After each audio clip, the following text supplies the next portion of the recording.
সবাই ভালো তো? আজকে একটা নতুন ভিডিও নিয়ে চলে এলাম। তো আজকে যা ভয়টা লেগেছিল না, বলার নেই, বিরাট ভয়। মানে ভয়ে আমি কাঁপছিলাম। কেন জানেন? কারণ মেঘের অবস্থা দেখে নিন, মেঘের অবস্থা। মানে একবার করে রোদ দিচ্ছে, একবার করে মানে মেঘটা এমন কালো করে দিচ্ছে যেমন এখনই বৃষ্টি নামিয়ে দেবে। তো আর পার্সেলও কাদা ছিল, তার জন্য ভয়ে একদম চড়া হয়ে গেলাম যে কী করবো না কী করবো। কারণ রেনকোট আনি নাই, রোদ দিচ্ছিলো সকালবেলায়। পার্সেল বলতে কটা আছে আপনারা জানতে চাইবেন যে কটা পার্সেল ছিল, তাই ভয় লাগছিল। আমার 58টা পার্সেল আর 4টা পিক আপ, মোট 62টা।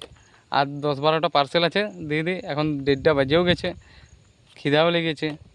কারণ ইঞ্জিনে গাড়িতে তেল না দিলে যেমন চলে না, তেমনি পেটে খাবার না পড়লে কোনো দিন কাজ করা সম্ভব নয়, ভুলভাল হয়ে যাবে নাকি। তো চলো কাজটা করে সেরে নিই, ঠিক আছে, বাই।